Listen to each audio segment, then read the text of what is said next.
এসে পৌঁছেছি সি খাড়কা। এখন বাজে 1টা 7।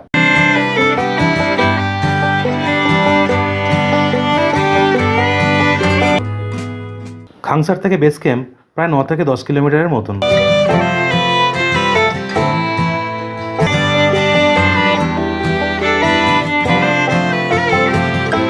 আমরা পৌঁছালাম তিলোচি লেক বেস ক্যাম্পে।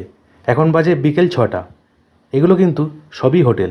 বেস ক্যাম্পের এই হোটেলে আমরা ছিলাম, নাম হলো হোটেল মাউন্টেন ভিউ। আগের দিন আমরা এসেছিলাম মানাং। মানাংয়ে আমরা রাত্রে থেকে রওনা দিয়েছি তিলোচি লেক বেস ক্যাম্পের পথে। যারা যারা মানাংয়ের ভিডিওটা দেখোনি অবশ্যই দেখো, আশা করি তোমাদের ভালো লাগবে। এখন বাজে সকাল 8টা। এই মানাং থেকে কিন্তু আমাদের হাঁটা পথ শুরু। এটি হলো সাসপেনশন ব্রিজ। এই ব্রিজ পেরিয়ে আমরা যাব তিলোচি লেক বেস ক্যাম্পে। এসে পৌঁছালাম সাংসার। এখন বাজে 10টা 5। চলে খাংসার থেকে তোমাদের কিছু সুন্দর ভিউ দেখাই।